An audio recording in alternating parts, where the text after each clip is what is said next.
Rightio, welcome to On Loose Lines. Back for another week. Daniel Hibberd, welcome. Good to see you, mate.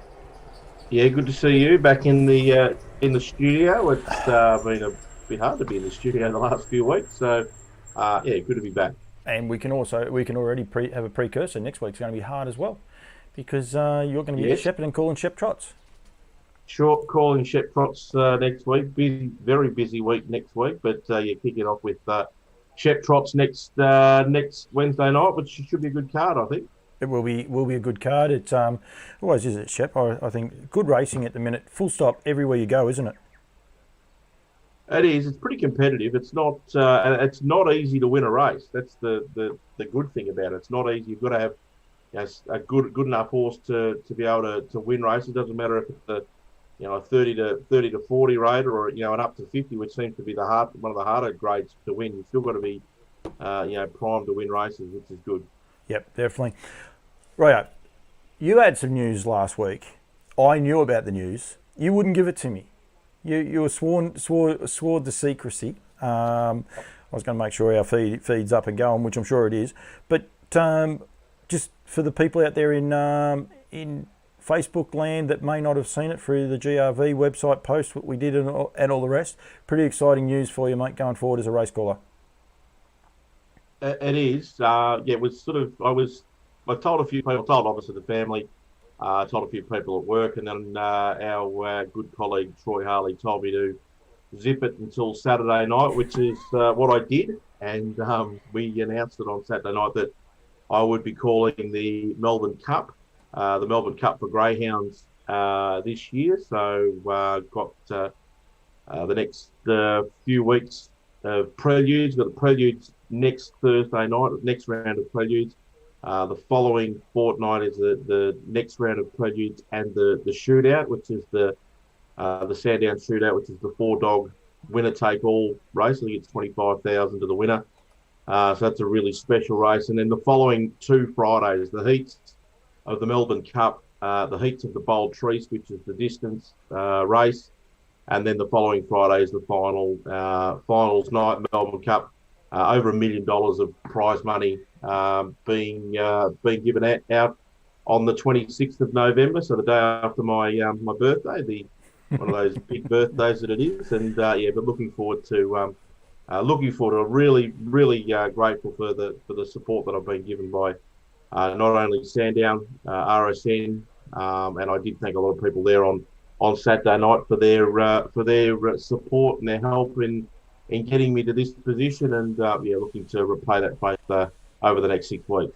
We've got a bit of greyhound. I won't call him royalty. That's probably going a little bit too far. But Shawnee Colson says hello, so hello to you. Stuart Tanner says hello from London, but he also says congratulations, and that's pretty cool. We're reaching London for a start, mate. Plus congratulations. The funny thing is, I put the tweet out not long after it was announced that I was going to be calling the Cup. I put the tweet. I sort of prepared something just to get it ready to go. I think Jace Adams from Sandown actually beat me to it. They've had a press release out before I'd even got back up in the box. But I sent the tweet out, and it just sort of goes to show, I guess, the power of social media. I had 14,000 people look at that tweet across the next sort of 2 days. I've got people following me from all over the place. I've got old schoolmates. I've got people I played cricket with. I've had people from New South Wales, people from England, greyhound people from England and New Zealand. It's crazy. So, it's great, and looking to hopefully do the job justice at the end of the month next month. It is one thing we keep threatening to do, but yourself, Troy Harley, maybe even James Vandermeer going forward, we're probably going to do a bit of a sports show when we can get the time and when it will all work for us all. But it is something. But they are a lot of good fun. Those guys are there. If you ever want to just be reminded, of where you started and everything else like that, Andrew O'Gorman, our great friend from Charlton Harness Racing Club. Congratulations, Daniel. You'll do a great job. Just don't mention the mobile. I'm going to live with that for the rest of my life. It could be worse. Could be one goat. So yeah. I mean that could be a lot worse. But good on Charlton for coming to the rescue and bringing it down a peg or two, mate. So it was very well done, Andrea. Well, you'll have to be there on the their big day of days, the punting day next year, though. You won't be able to get too big for that. You'll have to clear the date for that one. I'll hope to. It'll be high. I'll have to see what I can do, but yeah, I'll certainly have to try. That's for sure. Yep, we got Philip Wood, Emmy Mazzetti.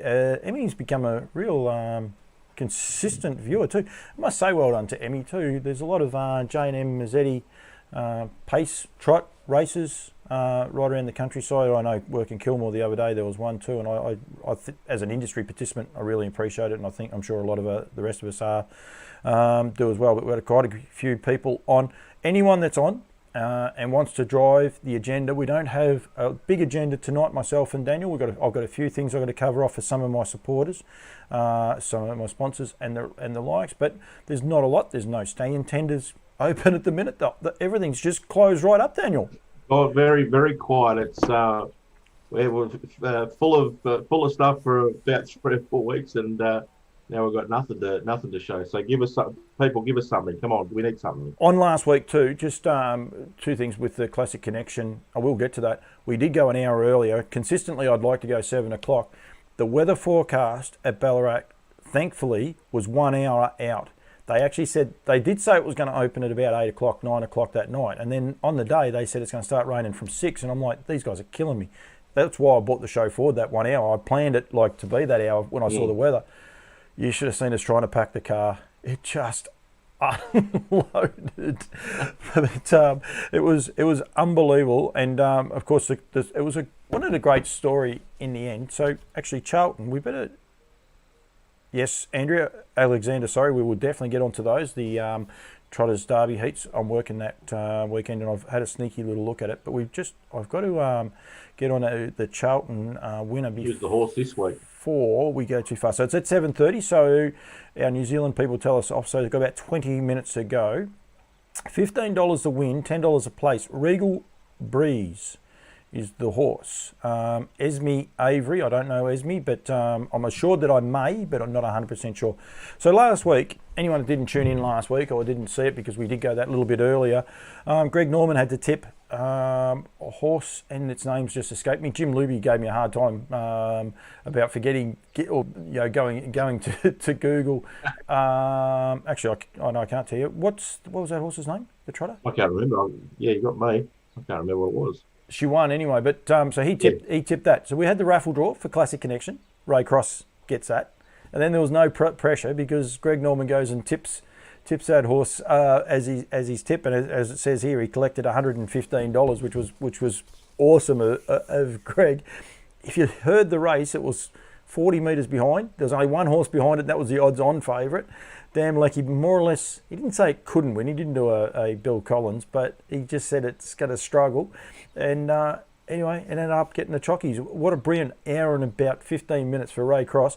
And anyone that knows Ray knows that he's little in stature, but he's just such an infectious person to be around. And it was a great result for him, full stop. It was, and it was an impressive run. I did watch that race. I missed the start. And then it was a really clever drive. Anthony Butt took the drive. They didn't go hard. It was very trying conditions, obviously, as we've just mentioned. But he sat on the back of the leader into the straight, well into the straight. Normally, you'd see most guys sort of pull out at the top of the straight and go for it. But he left it till virtually 120, 130 metres left to go, and then he pulled out and had something left and was able to get over the top. But yeah, it was you couldn't really script that. I mean, it was quite remarkable that he won the raffle, and then his horse comes out and wins the very next race it's run. And the girls are on to us, both Alex and Andrea Countess. Countess wrong. Yeah, and it was very, very well done. And I must say, a very well done to Harasta Trotters, who are sponsors. Can't believe that, Daniel. Don't have a hat. It's in the car. That's poor form. Been out doing a bit. And I was on the phone to Louise. I'll blame Louise. She was talking to me. That's why we were 5 minutes late going up with Louise. But they well done to them. They looked after us really, really well. And we're going to do more of those.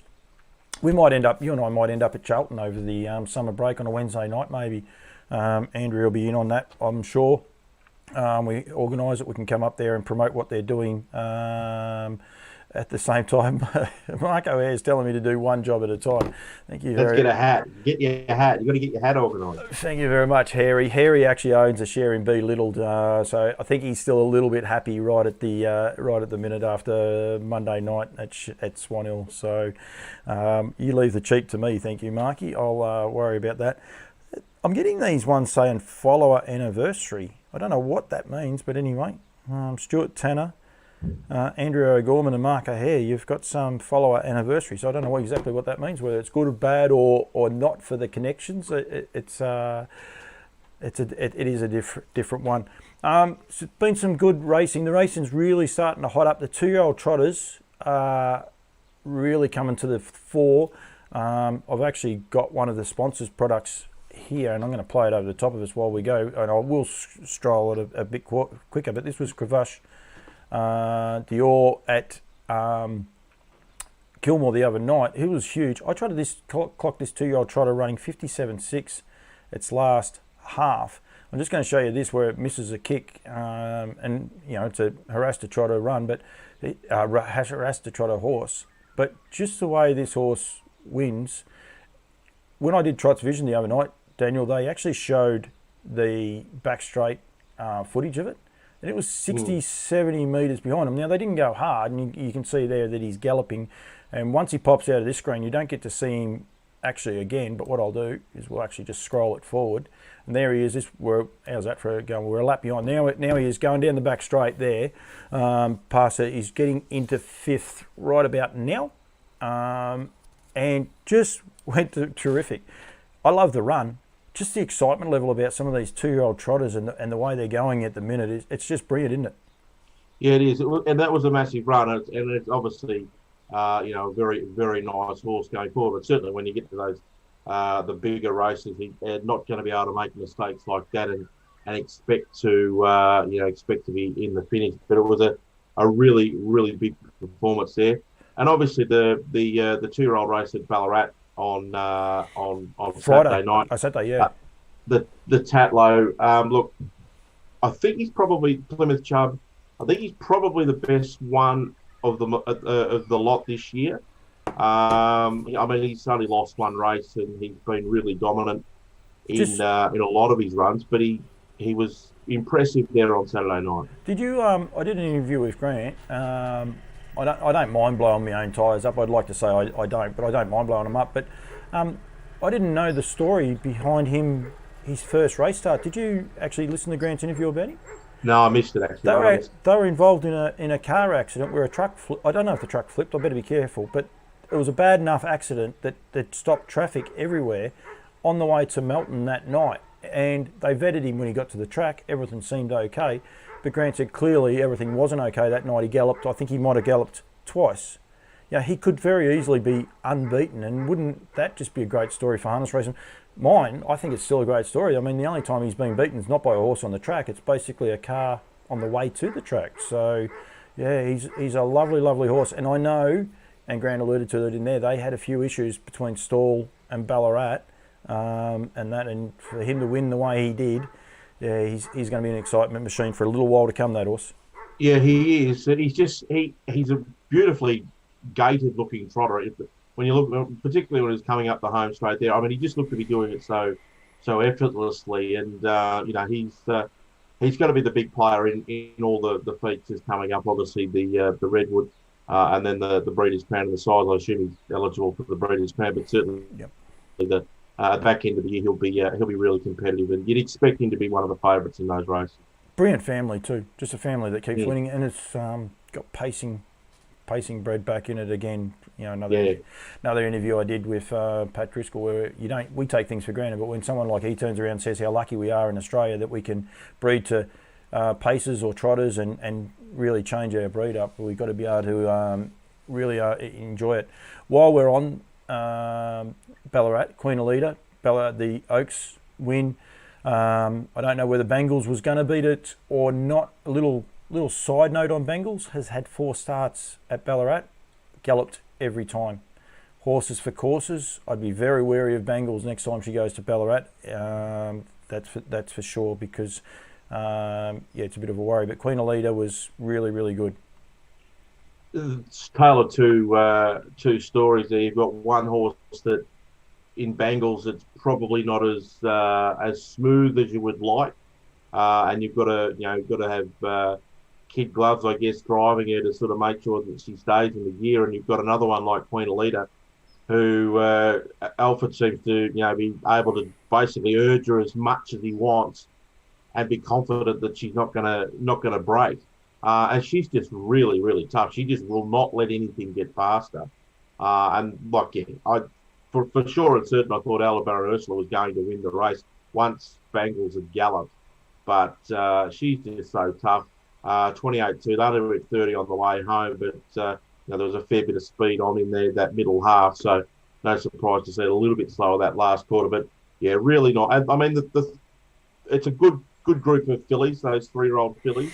Yep. There's not an absolute star. I mean, you wouldn't say that there's ladies in red or anything like that in this group of horses. But come the big races, if you've sort of got one that you think's going out of that group that's got a bit of ability and a bit of a chance, if it draws well, you might be able to see yourself playing for the big money at the end. So it's a pretty competitive bracket this year. Queen Elita, I think, is possibly the standout, but she's not, as you said, not a ladies in red standout. I think she's just the pick of them. One, she's got manners. She can do it both ends. She can go get wide and do it, or she can go to the front out of the gate because she has great gate speed. She's the one I like. Races in the Empire Rose colours too. Correct. Very true. I don't know. I don't know if it's the same connections or there's some tie. I think it's owned by New Zealand people, but whether there's some sort of tie-in or something, I don't know. What was going to say? Kingston Town. Did he race in those colours? Pretty sure he did. Right. I'm not that old, but I'm pretty sure I do know me colours. I'm a caller after all. I should know the colours. You call greyhounds. You got to know 4. You got to know 8. I was going to say you got to know 4. You got to know 8.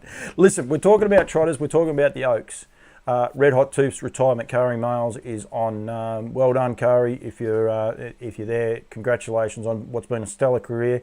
I know there was a little bit of unfinished business with her, with a couple of things that went wrong on a couple of the feature races that they would have liked to have won, but everyone involved's got to be very, very proud of the job they've done with the little filly that's by Yankee Paco from memory. Like, there's the beauty of trotters. They can come from everywhere, and she is just an absolute credit to the industry.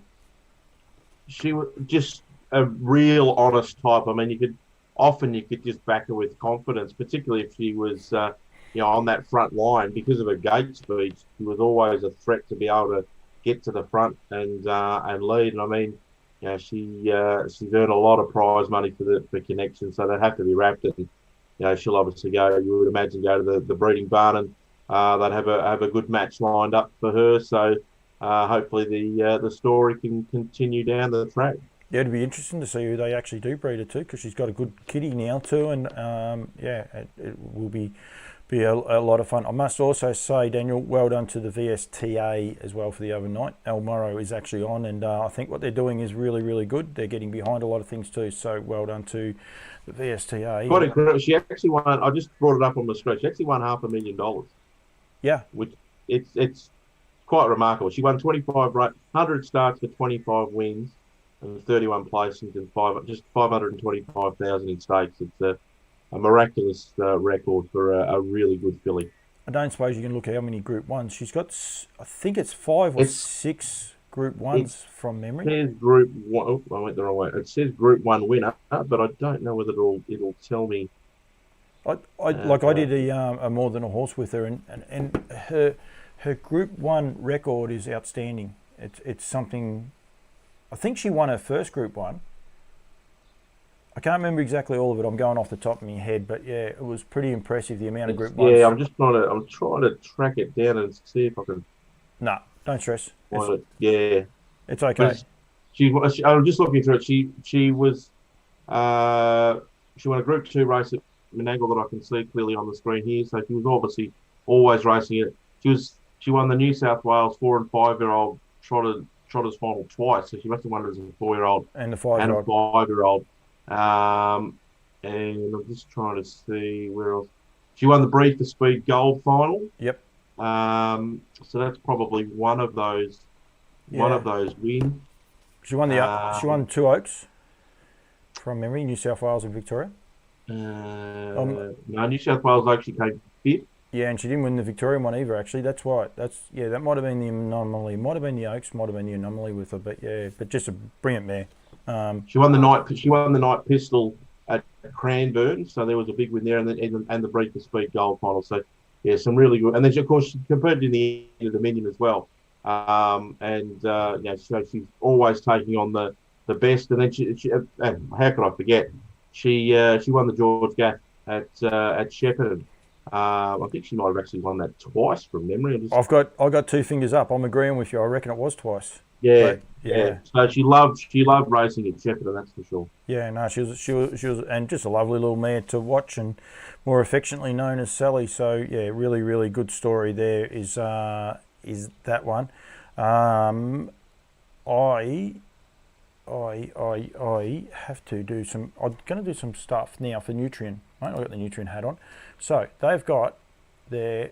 I'll get this one. I've got to find it, Daniel. I've got stuff going everywhere. One job. Okay. The Ready to Run sale closes this weekend. Now they extended them for a little bit longer. So get all your stuff. Go to nutrien.com.au. I reckon is where I'm going to send them. MEO might be going to kill me for sending that. Nutrien Equine it is .com.au. She may be going to, because I did everything else, but I didn't ask her about that.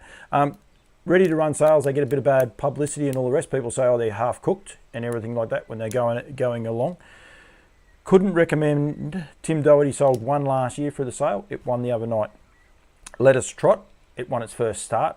Back there a little while. A trotter by, can't remember what it's by. I'm having all sorts of trouble. It's a pacing bred trotter anyway, but it trotted and it was trotted through the thing. And then Chatter Up has made a Group 1 final for Ricky Alchin as well, another horse that went through the sale. So there's been, I think there was only about 10 to 15 horses sold through that sale. 3 of those are winners. Sorry, Catcher Up is not a winner, but it is contesting a Group 1 final. So they're very key. Numbers aren't high, so if you're looking, you've got a young one, you're thinking maybe I'd like to move it on, get in touch with the guys at Nutrien and go from there.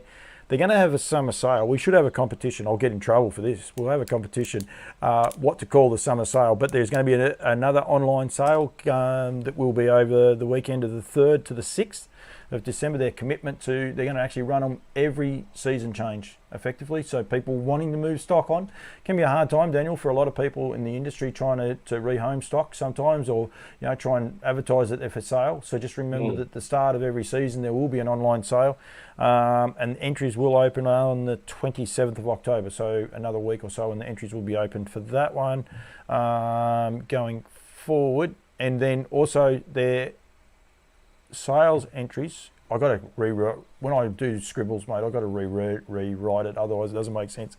Sydney sale will have 110 horses in it, and there'll be 150 plus at Melbourne. So their sales numbers are really, really good. Mark Barton's happy, but they're here to stay. They're going to continue to be selling horses online as well as with their sales. There's a few things going on there too. So make sure you get behind Nutrien. And if Emmy is still watching, you still haven't got your hat, Em. So yeah, we'll worry about that one as it goes. I'll make sure of it. So I'm not on my page. I don't know if anyone sent any more comments in, or I will get into trouble. Greg Norman, Charlton, Blue Coman, good winner at Swanhill the other night. Wouldn't have been so good for a tipster if it had won the start before, wouldn't it? Yeah, it would have really helped me out there. I've going about as good as it went on Saturday night, but it actually backed up really well and won there the other night. The Harness Charity Challenge. I've actually resorted to Suzanne doing my tips, and lo and behold, she picks one out at Warragul. It's got the same name as its son Riley, so she said, "Yep, we'll take that." Right, we'll have 50 each way, and of course Jodie's on it, leads all the way, and so the next tweet that came out is Dan's 1 for 17 and Mrs. Dan's 1 for 1. So it's not. What did you declare on Twitter that you were going to let it? I said mine's putrid, so I'm resorting to Suzanne tipping for me, and first tip she finds, she lands the winner. So yeah, we didn't do any good last night. We're doing it. I think I'm really starting to do Hail Marys very early on. I'm a long way behind. I've just actually got the leaderboard from last night up on the screen. It's obviously will change with racing today and tonight. Albie Ashwood was the one who was out in front. He had a profit of just under 3,700. He picked, I think it was Perseverance at Ballarat, and it paid $40 or something. So he got the big cash there. Brett Coffey's in second. I think he took Reactor now on Bendigo Cup night, which got him his big profit. At Cockshut Jamie is in third, and Braden Howlett is in fourth. And myself, well, I'm down in 55th. Who's running? Alex, I've got it all to do from there. Alex Ashwood's just joined us. Who's actually running last? Who's running last? Well, there's actually a couple that have pulled up. So one pulled up, and Jason Bonington's last. He's in last, 1,850 in the hole. So if you're I can't talk much better. I'm 1,450 in the hole. I'm lucky I've had a couple of winners. Bonners has actually got a couple of weeks holiday. If you don't follow him on Twitter, it's a good time to follow him. He can be random when it's work time, but he's on a pie tour. So if you're on Twitter, follow Bonners just this couple of weeks if you're not worried about the tips, and find the best pies in Melbourne. He don't look like the sort of guy that puts away a lot of pies though. But anyway, he fancies himself as a pie connoisseur. Well, I suppose you've got to eat something. I don't know if I'd be having a pie every day for the next 2 weeks while you're on leave, though. Yeah, I don't know either, but he's a pie Muri. Because he's not a Mari, because it's the Muri. So yeah, I did ask Mick Guerin about that, and Mick said his answer to me was that Jason would know better than he would, and I was like, okay. So I left it at that. So I was like, okay, that's fine. It makes perfect sense to me. I will accept it. How are we going at Echuca? Are they scoring up? They're about to score up. Don't expect the profit to be massive, especially when you've had 15 a win and 10 a place, because this thing's paying $1.50 and $1.40. Oh well, it'll be a profit if it runs. Small finish this week. They can't complain. They haven't been getting too many winners. So how many collects? I think they'll take a win. How many collects have you had lately? Yeah, 2. And I was very lucky to get that. The one I got, I was very lucky. God bless Cody Crosland, because he got out of jail on the horse for Sean Killer. The name escaped me at the moment, but it was 3 to pegs, and I didn't think it had any chance coming for home. But he got it out and got it home for us. But yeah, it's not. I got one at about 20 to 1 going on a bit later on, so hopefully it wins. I reckon next week's show. You're not going to be on, so I have to be careful if I do this. But I think next week's show we want people's foals. Have you noticed on social media the amount of people posting foals everywhere? Love it. I think it's great. People take pride in them. I saw the paint horse. What's his name? Holitzer? Oh, Holstein. Holstein. Yeah, it's got a sister. Doesn't have any bling. It's pretty. It's a very soft chestnut. At Blanche Pools at Rhiannon Park. She put a post up the other day, and yeah, it's very pretty, but no bling. Very, very minimal bling at all on him or her. So yeah. And then I saw some posts on Holstein. Obviously, he trialled really well last Thursday night, and he was good to see. He's been trialling okay without sort of being too showy. Pardon the pun. But he was in tonight. He hit the front, I think, turning for home. But Do Not Surrender came down the outside and beat him. He's ended up running 4. He got beaten 2 metres, and they went 158.4. He's run 4th. So, but he's a lovely looking horse. He's a really pretty horse to watch. And the thing with him is he does have a bit of ability too, which is most important. Yeah, definitely. He is, and he's a sort of horse. He can bring people. I was going to say Gareth Hall's word, but I didn't. He could bring people back to the track when COVID is released. That people can actually be able. Well, I'd be pretty sure in saying. I'm just going to click on his name, and I'm pretty sure in saying, his first race was the first day of regional racing. So he's never raced in front of a crowd. Hopefully soon. They're starting to open things up. Things are changing slowly. They had 10,000 at Sydney the other day. I still can't get over that. I don't know how Sydney was out of control and Now they're back getting crowds and we're still locked up, but we won't go there. We're not getting political, that's for sure. Our mate Stuart Tanner, he's in England. He's seen everything, and they've got crowds. So I'm a massive. I love the NFL. I could watch it all day, and they had a game at England the other day, and they had thousands. It was chockers. Yeah. So yeah, it is really really good. It's good. Well, we don't want it obviously to the cases and stuff to blow out of proportion again, but we just need to allow, particularly for the regional clubs, they just need the ability to get people to come back to the races. It's not like the middle of the week. You're not going to get thousands of people going to the races. You might only get 50 or 60. You might get 100. Depends on who turns up, of course. But it's just nice for people to come back to the track, and when we can get to those cup races at the back end of November and the Breeders' Crown and the Vic Breed, it'd be just nice that people can freely go without having to think, are we allowed to go? Can we go? Or do we, we got the right permit? Have we got the right ticks? All that sort of stuff. It'd be just nice for people to be able to say, let's just go to the races and get in the car and go. And hopefully that's what can happen going forward. Can we just say to that, can everyone just be a little bit sensible around getting in the race meetings and everything else like that? We had an incident the other day that's got nothing to do with us as such, but yeah, just be sensible about it, and everything will work and we'll go there. Alexander Hurley said here, never thought I'd be upset with a chestnut, but I'd send Holstein's little sister back. And Denzel Prada, the dam of Skewbald, I can't even say that name, variegated. Had her second chestnut foal in a row this season. So I don't think Alex is all that happy with the way the paints are coming out at the minute. So no. She loves it, but I do love the breeding. I think we'll try and get people to send in some of their breeding and going on. How's this horse going, Daniel?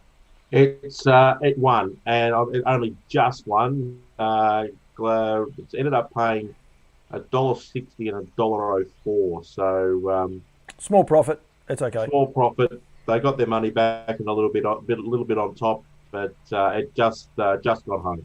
That's okay. You can't go broke making a profit. That's what I was always told, even if it is only little. We're going to get on to Ballarat. Some of the runs I saw for the week, a horse called Haliver by Mac 3, lightly raced horse for John Justice at Kilmore. He's an eye catcher. He's a horse to keep an eye on.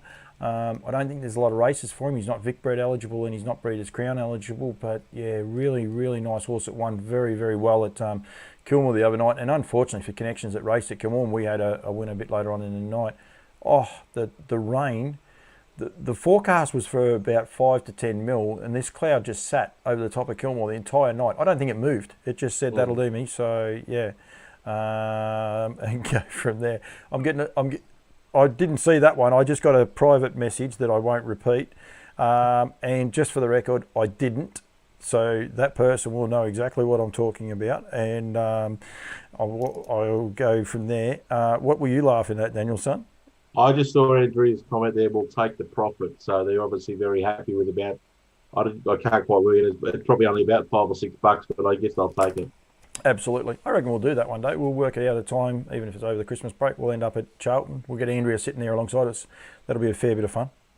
Correct. Absolutely. Mark Lee is watching as well. Any runs of the week for you, mate? Look, not too much to really to report. Obviously, there was a good racing there on Saturday night with those featured trot races, and we're obviously now starting to get into the Maryborough Carnival kicking off last week with the Maryborough Cup. It was obviously a little bit of they still had cracking time, but it just nothing that was off the pegs was able to get into the race. And obviously there's been a little bit of feedback about that. But what was the feedback? I didn't see any of that. Oh, just that it was peg dominated. It was it was. The way the race sort of panned out, nothing that was able to sit in the running line was able to sort of run on and make ground, and it was leaders back 3 pegs, 4 pegs that sort of battled it out. So, but I mean, in saying that, still the winner's gone super, and got the job done really well, and it's a really nice horse, and I was obviously got in on a good mark for that cup, and you'd expect it to go on and win a lot more. Be competitive in some bigger races going forward. I think it's the old stand start adage was sort of pulled out again. I know one thing: if that had been a stand, I'm pretty sure Willie Go West would not have been in it because I don't think it goes away from a stand very safely at all. Um, this leader bias, I worked Shepparton the Sunday before, and we didn't get to discuss it. And the comment was brought to my attention. I didn't realise it on Twitter. I don't do a lot of social media, as silly as it might sound. I do sort of binge it, I suppose, when I get a chance. And I didn't see the comments about the leader bias at Bendigo, because you and I were working Bendigo the night before and everyone was starting to complain. I went back and watched every leader that won at Bendigo. Their second quarter was 31 seconds or slower. I think there was one that was 30.9. Metropolitan class horses, when a leader gets a 31 quarter nowadays, of course it's going to win. It's not rocket science, and then the rest are going to follow through because they're going to be flying home. The races, there was, I think, 5 winners won at Bendigo that night, or maybe 6. And of those, I can tell you that 4 of those were outside 31, I'm sure. I think one was 30.9. And that's where the bias comes in. It's not leader bias, it's tactics bias. It is, and I mean that it's always the way when they come down the straight for the bell. That's when they sort of, particularly over that mile and a quarter distance, they'll always take that that bit of a breather up the home straight before they head towards the half mile, and that's where I guess those at the back really need to sort of try and make their move. And if they can get up to the breeze, at least give yourself a half a chance, because you're not going to get into the race if you're 5 back on the outside and they're going to repay me 55 or 56, whatever that case may be. On Bendigo, I've actually, if anyone's wondering, I've actually sent a message to my wife or daughter to turn some lights on. I forgot to turn lights on, Daniel. I don't know if you noticed. I was going to say, I can hardly see you. Have you paid your bill or what? I don't know how. I'm going to get this question out, and I'll let you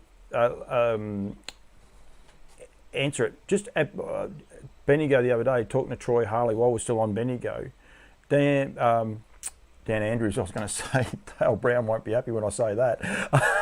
Dale Brown the other day announcing that the turnover, that's the dogs, Daniel. They're very loud, they're dogs too. Dogs are going off. It's okay. But when he announced, was $9.7 million turned over at Bendigo the other night. So I was talking to Troy Harley at the dog meeting, which was the heats, not the final, which we did last week. $6.7 million was wagered. There was $17 million wagered at Lord's Raceway. Why do we need metro tracks? Do you know what I mean? Like, there's this big thing about metro tracks. Why don't we put the right track? People will punt on it if the right product's there. Absolutely. When you told me those figures, I couldn't quite get my head around it. It was massive turnover for that Victoria Cup meeting and the heats of the Bendigo Cup. And that's the thing. They had 8 heats of the Bendigo Cup for greyhounds, where and they were good betting races. It wasn't like any of those races had a real short price favourite or anything like that. They were competitive betting races, and to know that much money was wagered on the dogs, and also record turnover on the trots. Maybe it is a good thing for country racing that we get to race on those on the prime time slots, because obviously the interest is there to bet on it. Yeah, absolutely. Obviously, I missed part of that because I had to go and turn a light on. Professional, I tell you. Yeah. But a good ship here. But that's a bit of fun. That's what we have. We want people to drive the agenda, so people come in. But yeah, it's a big song and dance about getting racing back to the showgrounds to get crowds and all the rest. And I do understand that, but I also think on big nights, I don't think they have to be exclusive to some of these city tracks, because, as you know, I got no doubt if crowds were allowed in Central Victoria that weekend, Bendigo would have been chockers. You would not have been able to move at Lord's Raceway, no matter if you're at the greyhounds or at the trots. You wouldn't have been able to move. Yeah, you might not have got as many as you get at Melton or I don't know what the Meadows or Sandown or any of those tracks hold as far as viewing people go, but it would have still been chockers and the atmosphere would have been through the roof. And that's what I said the other week. I went over and watched the Victoria Cup, between heats of the Bendigo Cup that was calling, and it was the most depressing race I've ever watched. It was so disappointing that the biggest race we've got in the state didn't have a crowd to watch it. It was so. There was more. There's more noise here with this dog barking outside than there was at the trots on that night. Yeah. Is it your dog? Hey? Is it your dog? Yeah. Well, that's okay. If it's a neighbour's dog, you could throw a shoe at it. No neighbour's dog out here. But it was really disappointing that the big race of basically the Cox Plate of our code, and you could basically hear Josh Adkins' cart getting tipped over, and you can hear him hitting the ground and then bouncing up, and there wasn't any oohs or ahs or cheering or anything when Max Delight hit the line. It really hit home, how disappointing it's been that we haven't had crowds at the races. And I feel for the participants that are going to the races and these big races and there's no people there. And I feel even more so for the footballers that have played AFL football and AFLW as well, where there hasn't been any crowds at all. I mean, it'd be just terrible. But hopefully we can get a few people back to the races. I know Cobram's got a meeting on the Monday before the Melbourne Cup, but logistically it's just too difficult to sort of try and organise to get people in on that day if they were to allow us to do that. But certainly you'd like to think that in the next couple of weeks we're going to get a bit of a blueprint on what clubs can do to get people back to the races and enjoying a day and a night out. Yeah, absolutely. Rightio.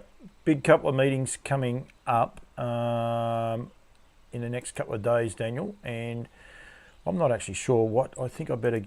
Oh yeah, that's actually we'll go to actually Maryborough, Daniel, if you like. Yeah. For starters, we will cover off on Geelong too because it's a good meeting, and we've got one trotter we haven't crossed off on. So, but we'll make sure we get to that one as well going forward in the Maryborough Trotters Cup winner, because that was a good win and it's a good story, that horse there.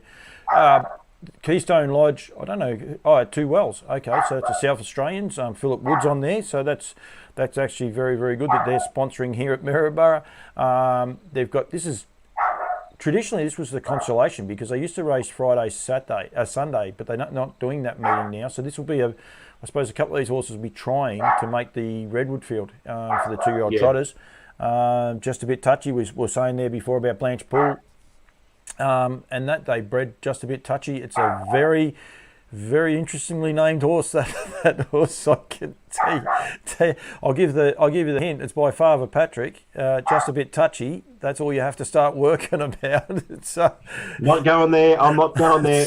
It's very, very interestingly named horse, but some nice performers. A horse like a sting of a wasp. I think won one race early. It'll be trying to frank a bit of form to make the Redwood Field. It's really key time for participants this time of year.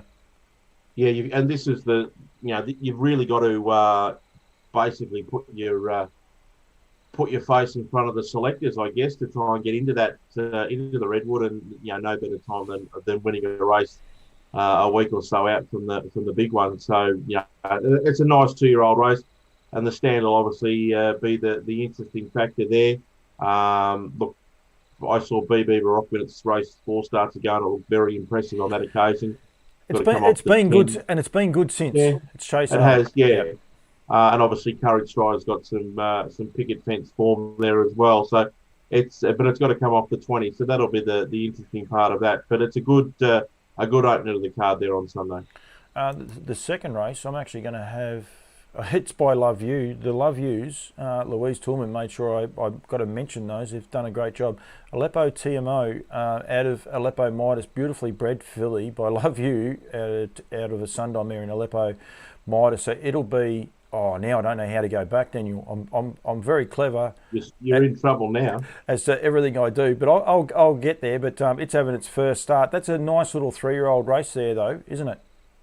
It is a good 3-year-old race, and it might be a maiden, but there's some of those ones that have been thereabouts in their starts to date, and obviously got that first starter. So tricky race, and a lot of the time those maiden races are pretty hard to sort of line up some of the form. So Yeah, probably one from a wagering perspective where you might want to just sit on the fence. Jack McKinnon on Unspoken Love. I know it's a horse they had an opinion of. It's by Sports Writer, Pacing Bred. Hasn't been trotting, might have been trotting 12 months now. Jack McKinnon taking the reins, knows his way around a trotter, Jack. So yeah, that could be an interesting one going forward. Black Horse Naturals, they've come on board. I've got their product here somewhere. I have too, Daniel. Before you tell me off for saying, oh, I'm on the small screen. That's a pity. I'll actually go back to this one very, very quickly. But Black Horse Naturals, they are sponsoring, and I spoke to Les Chapman earlier in the week. He's wrapped to have them on as a sponsor, so well done one to them to getting behind it and all the rest. Couple of good little fields. A horse that's been trialling absolutely sensational at Bendigo. Jenny's favourite. I saw it trot 2 minutes Monday week ago at Bendigo, so it'll be an interesting runner, that's for sure. Yeah, the couple of heats of this up to 55 series. So 3 full fields, I think it was, from looking at the fields before. So now that's 36 up to 55 trotters going around. It's it shows that the numbers are certainly there, and obviously trying to get through to the final. If Jenny's favourite can recapture that trial run, it's going to be really hard to beat. I would say that the first heat, there's certainly nothing in that first heat that absolutely stands out. From a local perspective over here, Fuggles has always shown a fair bit at the trials. Probably hasn't shown as much at the races, but if it got the right sort of trip, it could certainly win that first heat. And the second heat, it's probably got a bit more winning form in it with this Quaker, and then your one there as well. And you've got D-Lee, who's been winning, Floating Mountain, and then Morphling and Bling, and obviously Son of Sunoco at the bottom. So there's a bit of winning form there. I know Son of Sunoco's first up, but that's probably more of an even, probably a bit stronger field than the first heat. Can honestly say with our filly, and I'll say it, we have no idea how she's going to handle the stand. Absolutely no idea. We are flying blind. And Greg got her away the other night. That's the first time she's gone away from a mobile. So punter beware there. We love it a bit. Hopefully, she can get the job done, and we think she's got enough ability. But I'll tell you what, this Quaker, it was impressive because it got a bit of interference, about 500 from home, and it won running away. And it also is a very, very nicely bred horse. I'm not going to do the same thing because then I've got to go through all these other channels to get it going. But it is a good field, and as you said, there's a couple of seconds in that as well with the form, so it's good current form. The Derby, the third heat's the race 9, so might as well go to that last heat before we go to the next lot of. But it's another really good race, and obviously the one that stands out there for me is Don't Touch the Duco for Chris Lang. It's got to come off the 10 metres. Was probably a little bit disappointing in its last run, but its first 2 starts back from a spell were really, really good. Highland Hill's been a bit of a revelation, I think, for Dennis Grieve since he's got hold of this horse. She's a Gem's another one that's very consistent, so another really even heat. But if I was looking across all 3 heats, I'd say for me the top seed in it would be Don't Touch the Duco, and you'd be expecting him to bounce back from what he put up last time. He was a horse that was getting ready for the Redwood. Not that long ago, unfortunately. It's about 2 or 3 years ago. But I remember interviewing Chris Finozio about it. So I hate feeling that old, Daniel. Bold Eagle at Harasti Trotters, the 3 heats. Oh no, it's not the sole name rider, because that's what I thought. So we've got Bold Eagle, Bird Parker, and then Classic Connection as the Harasti Trotter Victorian Trotters Derby going up. Good fields here, mate. Yeah, this is top shelf. We've got some really good 3-year-olds going around in the Derby heats this year. The first heat, look, again, there's winning form everywhere. The big thing will be, and again, we mentioned this previously with the pacing Derby and the Oaks, that over the longer trip, they've got to run the heat and then the final over the long trip, and you just haven't seen any of those races gazetted and run over a longer trip for the 3-year-old. So it will definitely test them out. And I think if you go back over probably the last couple of years, you'll probably find that there's a few of them that really did struggle.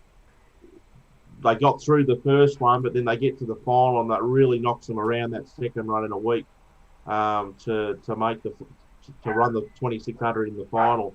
The first heat, look, really good race. She's a pleasure coming down with Kerry Ann Morris, and Karen's taking the drive. I see on her. Oh, sorry, on him. Igniting Stride goes very well for Mark Hayes. Good to see him with a nice one. And then you've got Anti-Gas Central Otago, who's probably a bit disappointing first up. Sweet On You, who I've really got a lot of time for. And yeah, it's a very good first heat of the Derby.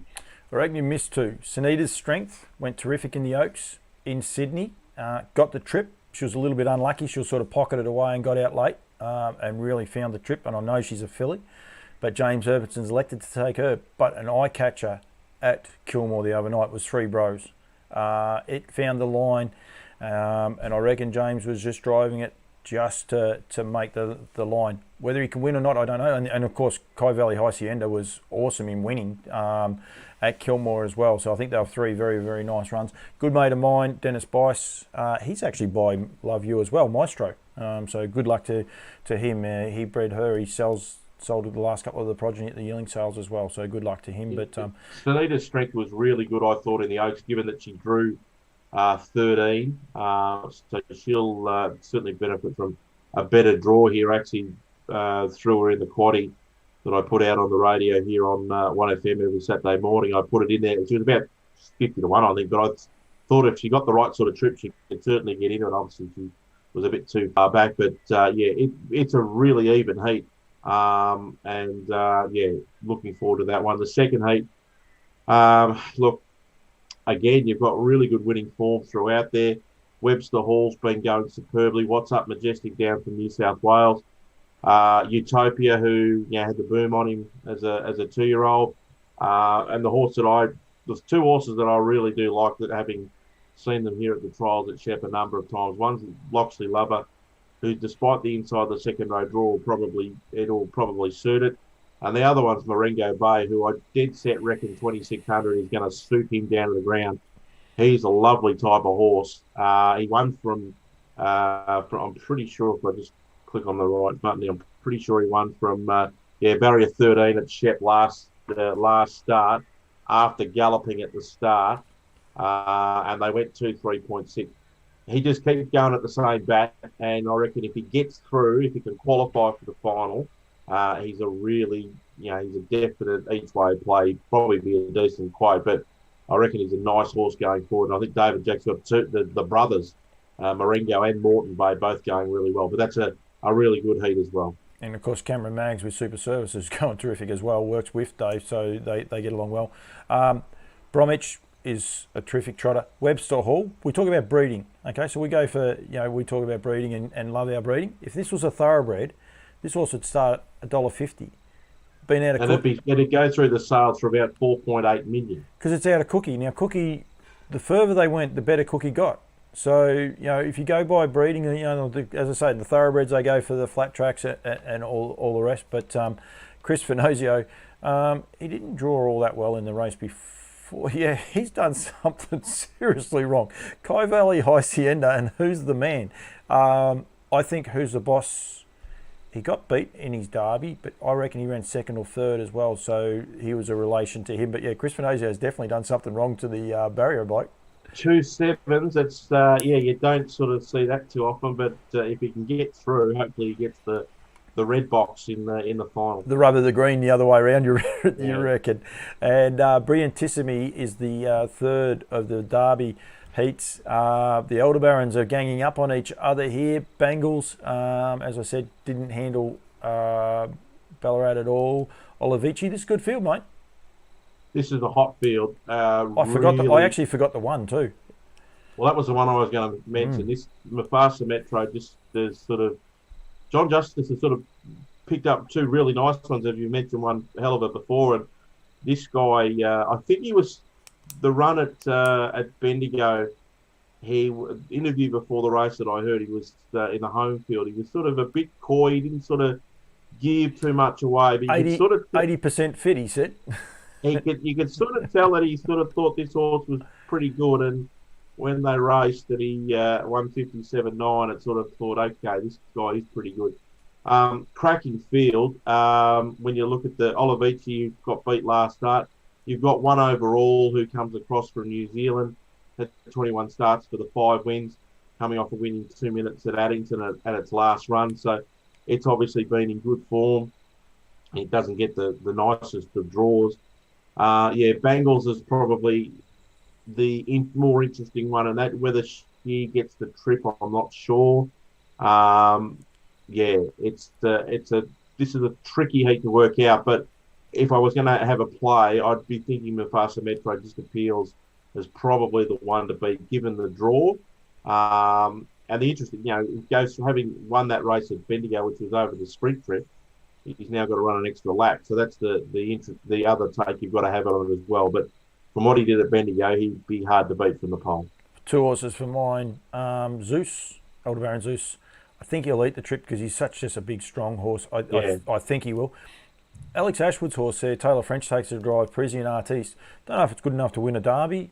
Probably good enough to win the final. I love horses with high speed. This horse, its turn of foot in 2 strides can hit maximum speed. Lovely little trotter to win. I won a race at Charlton the other day. It's a big step up here to go to derby class. But yeah, I love its high speed. It's interesting when you sort of think at your horses that have been racing around locally at the 3-year-old trot races and been winning them, and you think, oh, it's a nice type, and then all of a sudden you throw them into the biggest race that we've got for the trotters in the derby, and you line them all up, and you think, well, how are we supposed to which one's the best one out of all this? It's really tricky sometimes to assess. And I'm thinking it's probably the same for the trainers. They probably don't have any idea of where they're at, and how good they potentially are because they haven't they haven't been over this trip, and the other side of it is how good are we, and they'll certainly find out where they're at after Sunday. And we didn't even mention Osgood Kiang Ninja, who just exactly. I mean that's You look at all the ones that are in the form, and you sort of some of them you just forget. Race 8 is the Aldebaran Park, a true Roman Trotters free for all, a horse that I had a lot to do with. So I'm actually working this for Trots Vision, so I'm going to be pretty rapt actually to be interviewing the driver. The horse we didn't mention is the Penny Drops. Now we will stay on him before we go too far on this field, Daniel, but the job that Ray has done with his horse, Ray Harvey's been able to do with this horse is sensational. If he was a pacer who'd won the Kilmore Cup, the Swan Hill Cup and then the Maryborough Cup, you'd hear about it all day, every day. He's just doing a great job, this horse, by Danny Boucher, and he's got a story behind him, but just terrific. I am a little bit biased because my brother drives him, but he's just doing a brilliant job. Did he get fined the other day? Yep. He was okay with it.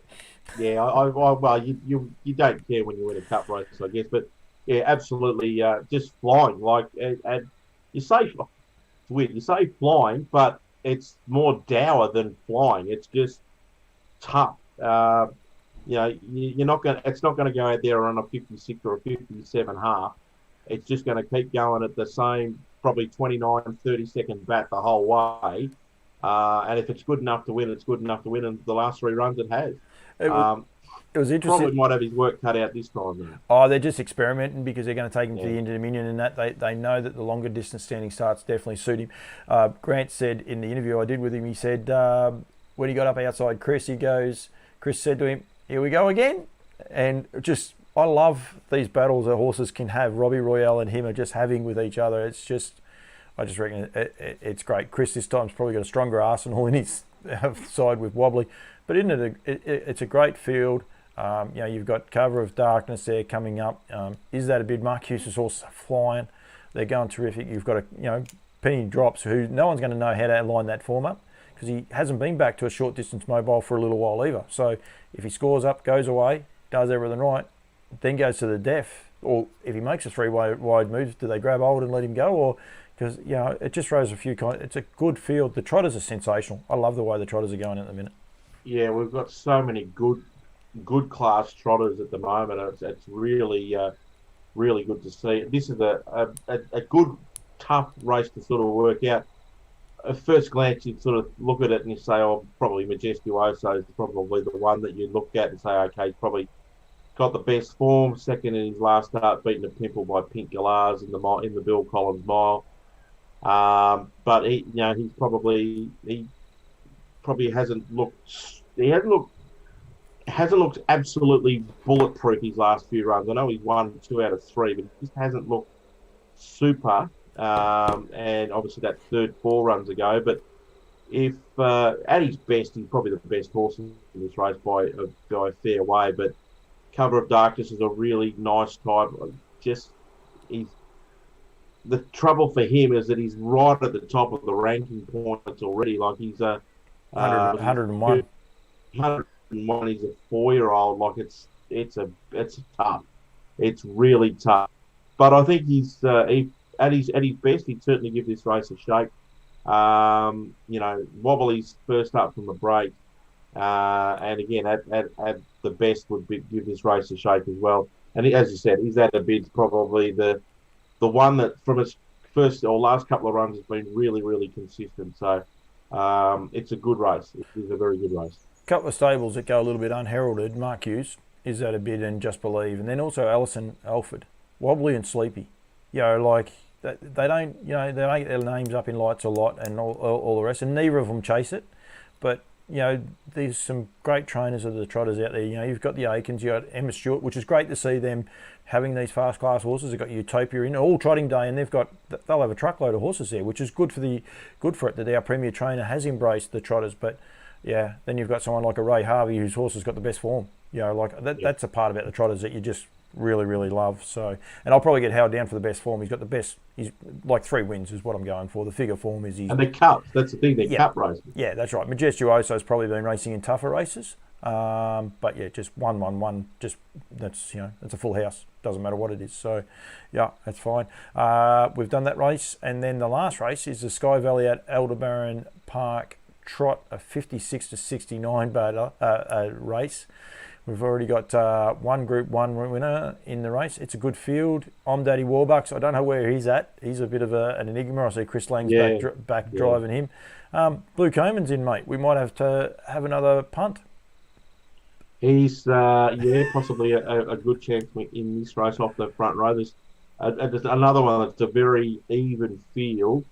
And I'd probably have to have a bit more of a look at the form to sort of assess it. But you're right with On Daddy Warbucks. Not sure where he's at the moment. Has a lot of potential, but just hasn't really delivered. And we will give a big shout out and good luck to Alexander Hurley, who's been watching all night. Manny Dieros returning from a long let up. One, I hope he drives right, because the bloke who does his teeth will be in trouble otherwise. But I do hope he scores up and does everything right for. I reckon he'll need the run, but there's a couple in that do go pretty good. But that's the trotters everywhere you go, and you don't see that very often in a race in harness racing. 2 Lindsays as the trainers, Lindsay Potter, Lindsay Rogers. So good luck to the Lindsays as well. Correct. Right, quick look at Geelong while I go to try to get back. There's no easy way of doing this part. It's a pity, because it'd be so much easier if there was. Now I'm onto it. It's okay, but as long as You're there. You got it. Yep, I am now. And good luck to everyone at Geelong. Johnny Dunn, he'll be very, very happy. The maiden, the MO, the old-fashioned MO. Wow, you can dance. Was good the other night at Swan. Fortunately, we might have had one that was just a touch better, but that's okay. I was happy with that. This is a tricky race to assess the form. That they're sort of coming from different areas. You've got Reactive Factor on the pole there that's got form around Terang and that, and then you've got Balenciaga that's sort of been running around the Bendigo Ballarat area. Then a Kaki Nui who's sort of Bendigo Mildura. So it's a bit hard to sort of weigh it all up. It's a tricky race here to start the night. Yep, and then they've got another heat that is no easier with connections there. There's a few. LB2 Change was a bit better the other day. Go Dancing gets the pole as well. So, that's an interesting enough race as it is. The Last Chance hasn't drawn very good for Sean Kittle, but he is going good, but draws aren't in his favour there. Yeah, probably draws not to advantage, but Jemson's Pet's been pretty good 2 runs back from a spell. Gets a good draw, Go Dancing probably the one that on its inside, whether it wanted to keep it out at the start. Jefferson's Pet's able to get to the lead and then decide whether to take cover or something like that. I think it's going to be really hard to beat, particularly if a LB2 change or something like that pushes forward. So I'd be looking at Jefferson's Pet first look at the race. 6 runners for Emma Stewart in the Nutrien Equine Tatlow Stakes. She sort of got it at her mercy. A couple of the better ones I've drawn pretty ordinary. Irish Black Label probably gets its chance, I suppose. There's a couple returns. It's interesting that Kate's driving. I'm not even going to try and say that name. What's that? In Cypher. In Cypher. See, I couldn't even cipher it.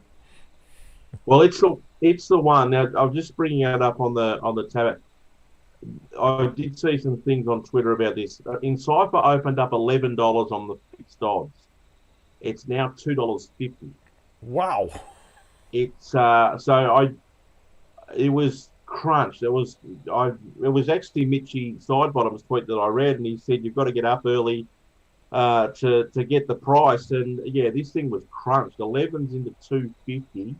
Obviously, it's the best drawn of the Emma Stewart runners in the race. But yeah, they absolutely smashed it on the fixed odds. Penniont is also been tried. It's $5 into 240. And then the horses that were sort of the favoured ones in the race, Joe and Joe went from 360 out to 750. Fiamma number 12 went from 550 to 11, and Rich Beauty went from 460 to 11. So the market completely flipped when the support came for the two better drawn runners. So the bookies opened it up with the horses off the second row as the favourites, and the punters said, well, we'll have some of the value with the horses drawn the better games. Fiamma, for mine, it's just a lovely horse. It's a full sister to Flaming Flutter. Rich Beauty, like I saw both those at Ballarat the night I did Ballarat for the homegrown heats. They just look lovely horses. It's ridiculous odds about those sort of horses. Obviously. Well, the one that gets me, and it's drifted as well as Irish Black Label. I think it's probably the best of the ones I've seen from Emma's stable. Dave Moran obviously is the driver. Kate drove it its first start back in April where it won. It then ran second in a heat of the Gold Bullion and then won the final with Dave Moran in the cart for the heat and final. Dave takes the drive on Saturday. I think she's the best one that I've seen a fair bit of. Obviously, and Cypress had 2 runs as well and won both of them. And Penniont's had 3 starts with 2 wins in a second. I mean, it's obviously someone knows something because Cypher's been crunched and so's Penniont. But Irish Black Label for me is probably the one that I like the most. I think she's really nice type, but Emma's got a mortgage on it, fair to say. The one that I will say that's probably got a really rough each way chance, probably more a place chance, maybe a 1x4 or 1x5 sort of bet, is the Just Hope number 9 for Russell Jack. It's first up, but it's been trialling super well at Shep. It ran second in a trial. It run quite a couple of placings at last year. Ran second in a trial the other week. The tyre came off the rim, went all the way around. The wheel locked. Lee Sutton was driving it, and he still managed to drive it out and ran second with a bung wheel.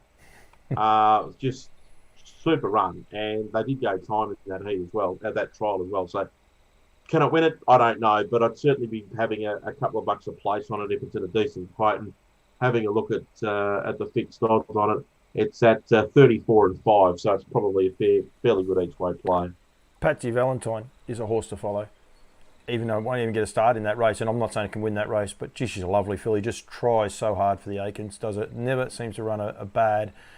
They're a really good bunch of fillies. Like it's not quite like a ladies in red tough Tilly yet, but there's some really nice ones in this group. A really good batch of fillies. Good bunch of mares go around in race number 4, one that I own a share in, and returned to the racetrack in Sensational. I don't really own a share, but I'm an honorary witch in Spellbound. But Group 3 race, Majida, it's just another ripping race. Greg Norman's got the Belladonna Girl, who she'll run a cheeky enough race from the pole actually as well. It is a good race, but I think Spellbound's probably the best one in this race. The way she won that race last week didn't look like winning the race, to be fair, the way a bit untractable, I guess, but still managed to get the job done.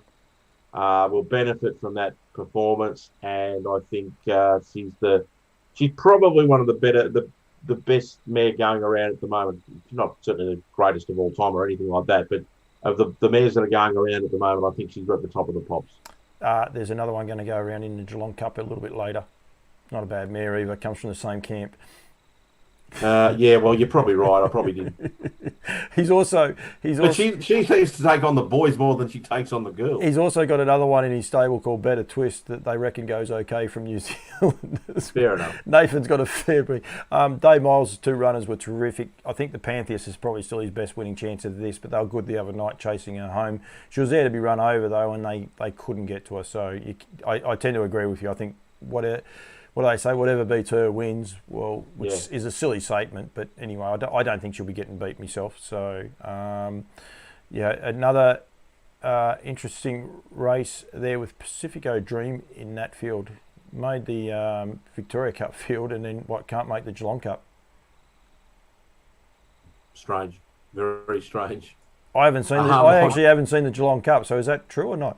Or did not enter for it? I'm just having a look at the Cup field now, and he'd probably think himself unlucky not to get in. I'd have to say he'd be a little bit disappointed. I mean, I'm assuming that he was nominated for it. If he wasn't, fair play. But if he was nominated, I'm surprised he didn't get a run.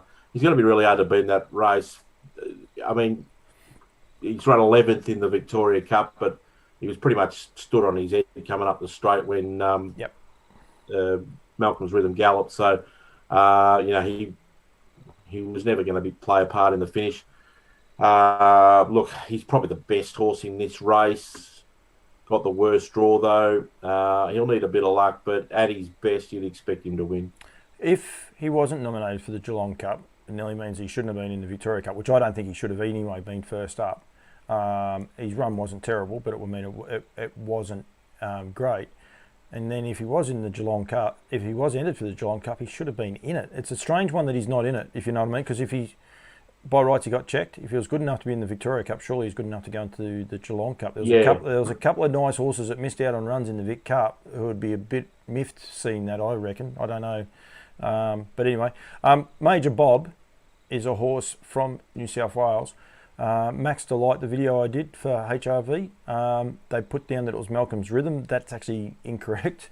It was Major Bob. If he gets a right run in transit, David Aiken said he's as fast as any horse he's had. Probably got a little bit of sneaky one there, like a saver on him at the place, but he could blow out at big odds one day. I can tell you that he's got a lot of explosive speed. Yeah, well, he had no luck at Bendigo. He was virtually pulled up from after the start in that race, and then he was sixth at Ballarat last week. So he's certainly, I think, from memory, I'm pretty sure that Beck Bartley and Steve O'Donoghue might have had him first off before he went up to New South Wales. So and he's obviously raced very well up in the Hunter up there in Newcastle, an area up there. So, but he's obviously got a fair bit of ability. He'll just need a little bit of luck from Gate 4 there on Saturday night. So race number 6 is the Harasta Trotters McNamara Trotters Cup, and Harasta Trotters are good sponsors at Geelong. Aldebaran Park have announced a huge sponsorship deal too with Maryborough, so well done to them. I know the club is very, very happy about it, and I know Harasta Trotters do a great job at Geelong. You're wondering where I'm going with this, Daniel, but it is over 2,570 metres, or is it over 2,580 metres with no horses off the front row?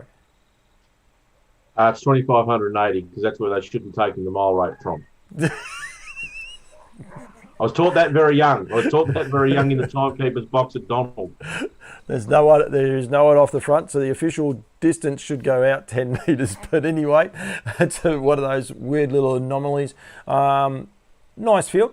Obviously, when you've got a good quality Group 3 on the next day, I don't know about the prize money, which one's worth more as well, but probably robs this race. But this is not their Trotters Cup. This is the McNamara Trotters Cup, but it's a good little field of horses. It is a good field. These are, I know it's not marked on the thing as a Group 3 race, but this is pretty much like a Group 3 field. Your typical, what would be your Country Cup sort of race. Pretty tricky race to sort out as well. Obviously, there's not a great deal of winning form throughout some of the runners. Queen of Crime's probably got 2 wins out of 5 is probably the best, and Aldebaran Chess has got a couple of wins earlier on in its last 5 starts. But it's for me, it's a very tricky race to sort of work out. If it was at its best, I would have thought Hatchback it'd have to be a show, but its first 2 runs back haven't set the world on fire with a 6th and a 9th, but it did win the Bendigo Cup this season, so it would have to be at its best. It would have to be some sort of a chance in this race. $10,000 in difference, $24,000 the Group 3 True Roman at Maryborough, so that is why. But as you said, I actually I thought this race was a little bit more in value. I think Margaret Roof has actually won this a couple of years ago, and I thought it was worth a little bit more, but still a good race. Good luck to all the connections, and Hatchback's one of those funny horses, but John Justice is in form. We say about informed stables, mate. He's in form, that's for sure. Rightio. Yeah, absolutely. The Flying Brick Cider Geelong Pacing Cup, and it's got a good field. There's no hassles there. Number 1 is actually a filly, Daniel. I'll just give you the hint on that one. Amazing Dream. Thank you. But a good field of nice horses. She's possibly going to be the toughest one to beat because she's going to get a very, very nice run if she gets crossed, and if she's strong enough to hold them out, I think it's game over. Yeah, $1.70 fixed odds would suggest that she's going to be really hard to beat from the pole. When she led from 5, I think it was 5 in the Victoria Cup, and just kept running. Barrier 5. Yeah, if she leads, I think it might be game over. I don't think there's really anything that's going to want to take her on, knowing that she's probably unlikely to hand up.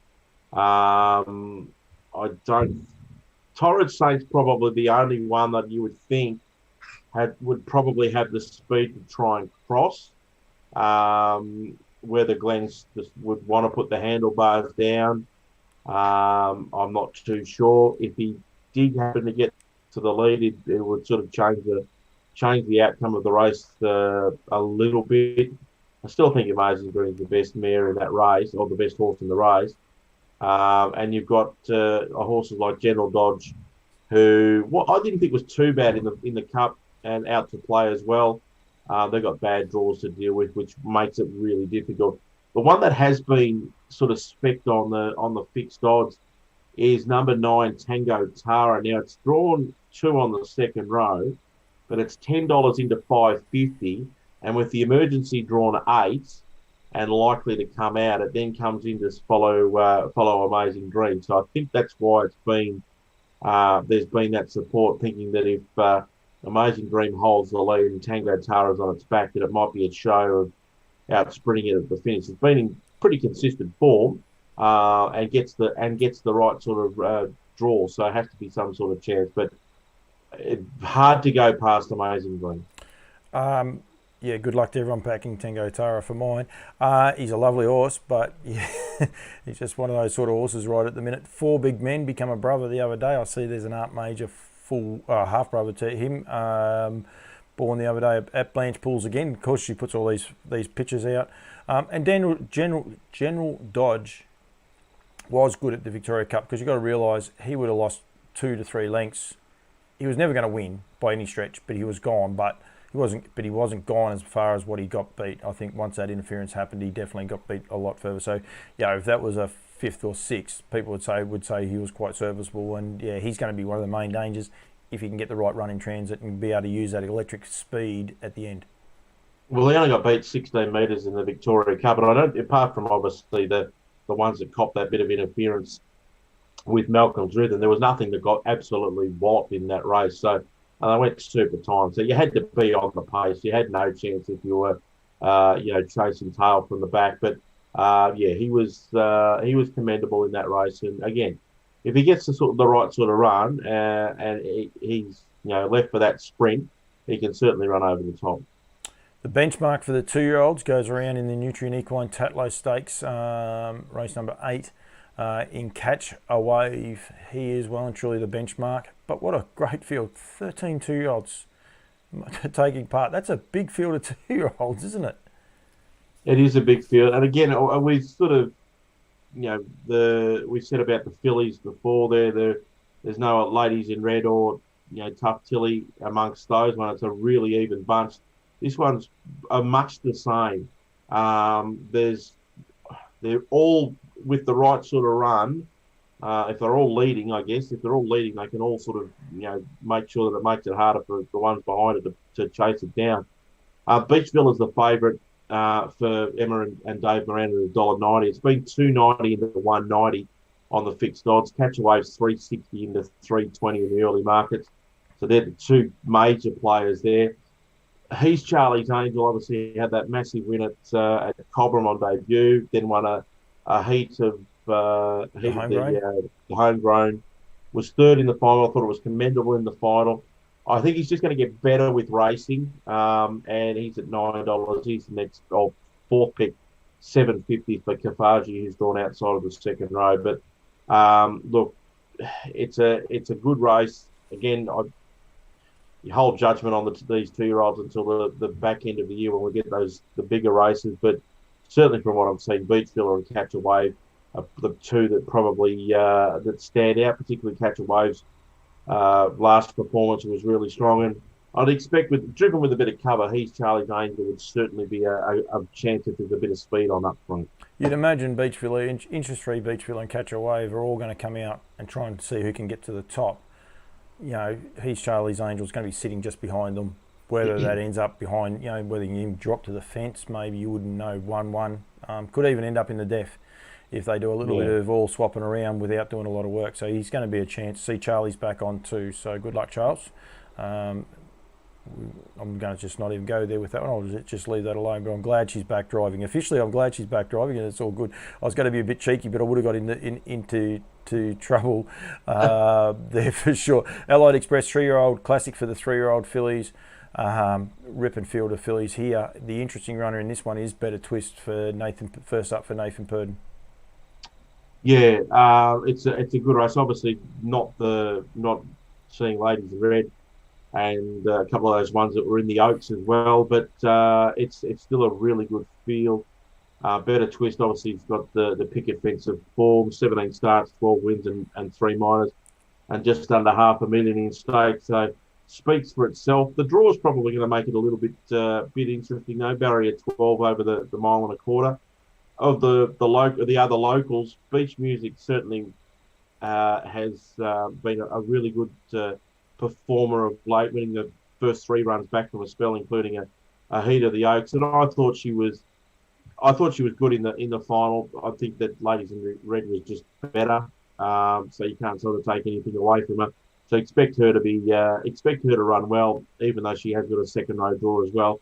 The ones up the front, Doug's Bay's probably got the best opportunity to sort of get a good win if she was to go forward and try and find the front. She's been chasing a lot of tail of late, and you'd like to see her win a good race because she probably deserves it. Better Twist sort of looks like the one that they're going to have to beat along with Beach Music, Platinum Sparkle, and Doug's Bay.